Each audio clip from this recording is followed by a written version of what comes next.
আমার বাসায় কি মাছ মাংস নাই? কেন আমি পোলাওর সাথে শুধু ডিম রান্না করলাম? তাও ডিমের চেহারা দেখতে এরকম সাদা সাদা হয়েছে কেন? ফ্রিজ ভরা মাছ মাংস, তারপরও কেন আমি পোলাওর সাথে শুধু ডিম রান্না করলাম? এই কথাগুলো মা আমাকে ফোনে বলতেছিল। আসসালামু আলাইকুম গাইজ, আজ অনেকদিন পর একটা ব্লগ নিয়ে আসলাম। সেটা হচ্ছে আমার হাতের পোলাও রান্নার রেসিপি। ফার্স্টেই বলতেছি মানিশা পাপাকে খুব মিস করতেছি, বিকজ সে আমার হাতের পোলাও খুব পছন্দ করে। শুধু পোলাও না, আমার হাতের ভর্তাও তার খুব পছন্দ। প্রায় এক সপ্তাহ যাবৎ আমার বাসায় আমার বাবা মা নাই। সত্যি কথা বলতে বাসাটা অনেক খালি খালি লাগতেছে। একটা সময় আমি অনেক একা থাকছি, আমার ভালো লাগতো, কিন্তু সত্যি এখন আমি আর একা থাকতে একদম আমার ভালো লাগে না। লাস্ট প্রায় 8 থেকে 10 মাস আব্বা মাকে আমার বাসাতেই রাখছি।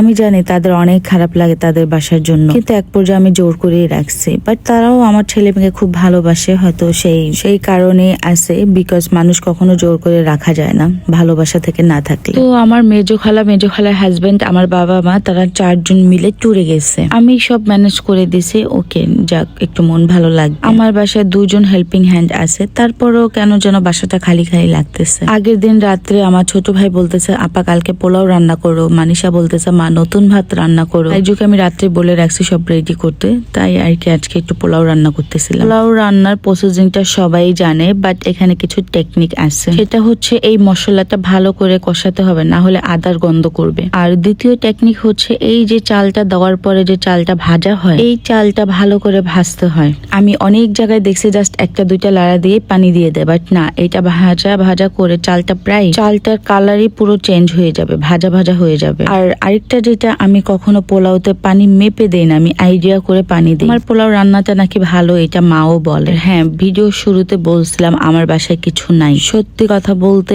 বাসায় ফ্রিজ ভরা গরুর মাংস, মুরগির মাংস, হাঁসের মাংস সবই আছে, কিন্তু কেন যেন এগুলো রান্না করতে ইচ্ছে করলো না। মনে হচ্ছিল আব্বা মা নাই, থাক, রান্না করতে হবে না। আর আমি ডিম ভুনা করি, ডিম ভুনায় হলুদ দেই না, বিকজ সাদা সাদা রাখি, পোলাওটাও সাদা, এর জন্য। কিন্তু মা যখন ফোনে শুনছে তখন অনেক বকা দিছে, কেন তোরা এটা করলি, প্লিজ তোরা গরুর মাংস রান্না করে খা, তোরা তো বেড়াতে আসছি, এইখানে তো আমরা ভালো মন্দ খাচ্ছি। সত্যি কথা বলতে আমিও যদি কোথাও যাই, মা সেই কয়েকদিন বাসায় কোনো ভালো মাছ মাংস কিচ্ছু খাবে না, শুধু ডাল ভর্তা এটা সেটা খাবে। সামটাইম আমার বাবা রাগ হয়ে যায়। আব্বা তো মাকে বলে কেন সোনিয়া কি বাসায় ফ্রিজে তালা দিয়ে গেছে, কিছু খাওয়া যাবে না, এটা কোনো কথা, ও আসা আগ পর্যন্ত? কিন্তু মা বলে ও নাই, ভাল লাগতেছে না, থাক, ও চলে আসলে রান্না করব, খাবো, এরকম। আমি জানি আমার বাবা মা আমাকে অনেক ভালোবাসে। আর সত্যি কথা বলতে কি, ভালোবাসা সবাইকেই যায়, রাগ করা তো আর সবার উপরে যায় না। হয়তো আমি তাদের উপর একটু রাগটা বেশি করি, ভালোবাসাটা প্রকাশ কম করি, এটাই আর কি। বাট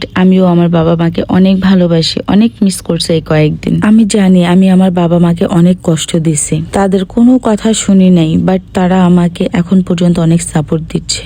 প্রথম সাপোর্ট না পেলেও মানিশা হওয়ার পরে আমার বাবা মা আমাকে অনেক সাপোর্ট দিত। এখন তো এমন অবস্থা, মানিশা হচ্ছে আমার বাবার, সানি হচ্ছে আমার মায়ের, তারা 2 জন ভাগ করে নিয়ে নিছে। আর সানি মানিশাও তাদের নানা ভাই আপার জন্য জীবন দিয়ে দেয়, এরকম অবস্থা। তো তোমাদের সাথে কথা বলতে বলতে আমার পোলাও রান্না শেষ। এখন আমি ডিম ভুনা করতেছি। আজকে আমার ডিম ভুনার মধ্যে হলুদ ফাঁকি গুঁড়া মরিচ দিব না, আমি একটু সাদা সাদা রাখবো পোলাওর সাথে খাওয়ার জন্য। আমার বাসার লাইজুর খাবার নিয়ে কোনো প্রবলেম নেই, ওকে যেই খাবার দেবে সেটাই ও খাবে, কিন্তু আমার বাসার খালার অনেক প্রবলেম। সে গরু মাংস খাবে না, খাসির মাংস খাবে না, পোলাও খাবে না, বিরিয়ানি খাবে না। সেদিন আমার পোলাও সে খেয়ে বলছে অনেক মজা হয়েছে। আমি কখনো পোলাও খাই না, বাট আমার অনেক ভালো লাগছে, মাশাআল্লাহ। বাচ্চারাও খুব পছন্দ করছে। তো এই ছিল আমার পোলাও রান্নার রেসিপি। কার কাছে কেমন লাগলো অবশ্যই কমেন্ট করে জানাবা, আর যদি কোথাও ভুল হয়ে থাকে সেটাও কমেন্ট করে জানাবা। আর কোনো শেষ নেই। তো সবাই ভালো থেকো, সুস্থ থেকো, bye bye, tata and take care.